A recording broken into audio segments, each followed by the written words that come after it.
I collect many things, but that can come with a price. You see, a lot of these items had previous owners and may have spirits attached to them, even dark entities. So join me as we take a look at all of my haunted artifacts.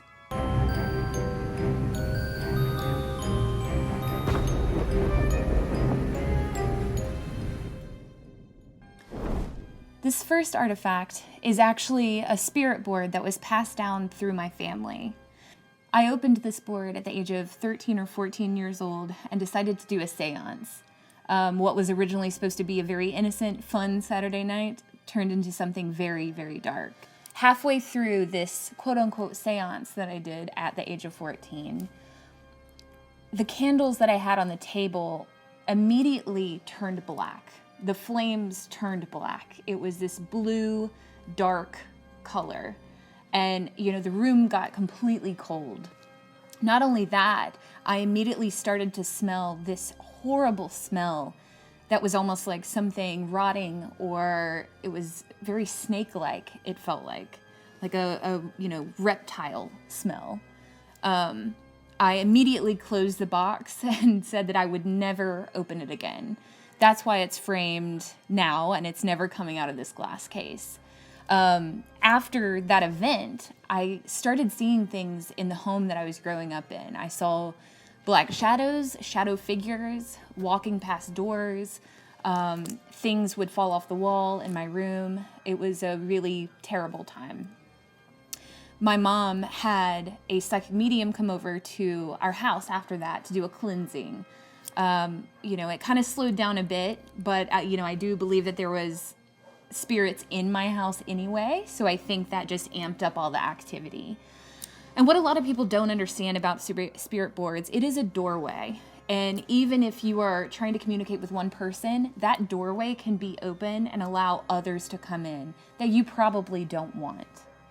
So I would advise everyone to be very, very careful if you ever try to play with a spirit board. My next item is a book that I purchased from an estate sale. It was in this shipping box, the original shipping box, that came from Europe.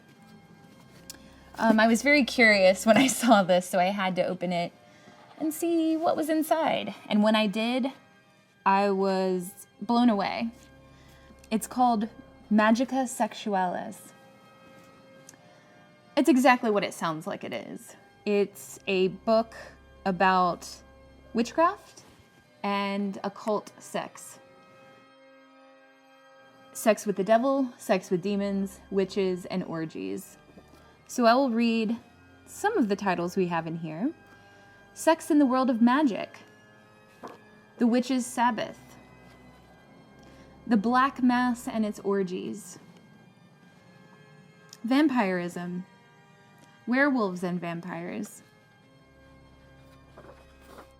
Sex enchantments. The classifications of talismans. Sex languages and symbols. Erotic dances.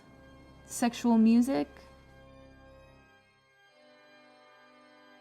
It also had very interesting illustrations as well.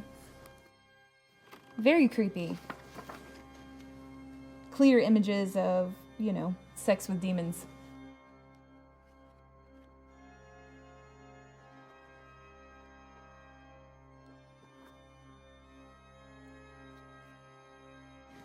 And that's that.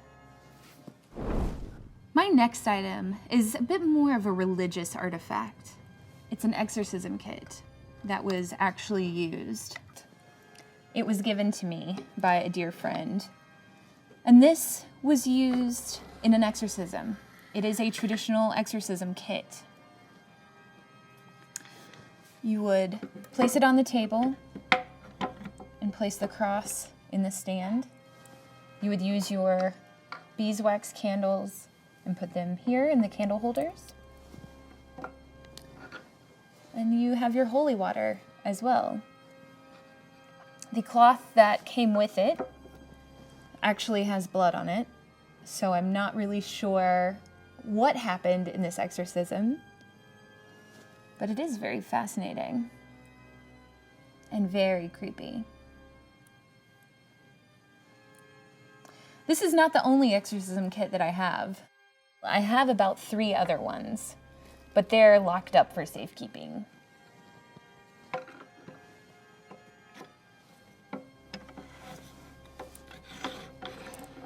And there you have it, the exorcism kit. It's beautiful. The next item that I have today is a mourning box, which is a little box that people would carry around that had a lock of hair in it, you know, just to remember their loved ones. These also come in the form of jewelry, brooches, necklaces, watches, rings, all sorts of things. The one that I have here today is from the late 1800s with a lock of hair. The box is beautifully painted. On the top, some flowers. So I'm imagining this was probably either a teenager or a young child. So inside this box, you will find a beautiful little braid. I found this at an estate sale. These are very rare. They're very, very, very hard to find, especially when you find mourning hair that is jewelry. But yeah, I was really drawn to this piece and I love it. I think it's beautiful.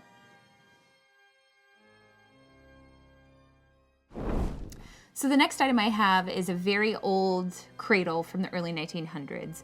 It has hand-painted flowers on the sides, and on the end you see this man in a suit. I don't know why I didn't notice that when I purchased it, but it's fine. I originally got it to give to my niece for her birthday, but I decided against that once weird things started happening in my house. My animals absolutely hate this cradle. They were immediately drawn to it, and it was almost like they went into a trance every time they looked at this. I would yell their names over and over and over again, and I had to grab my dog for him to snap out of it. He keeps staring at this man in this picture. So a lot of weird things have started happening recently over the past month or so with this being in my house. Mirrors have come off the walls. I've heard voices, different things like that. Anything you can imagine as far as a normal haunting has been going on. And it's been happening ever since I brought this in. So I think this is going to stay in my possession for a while.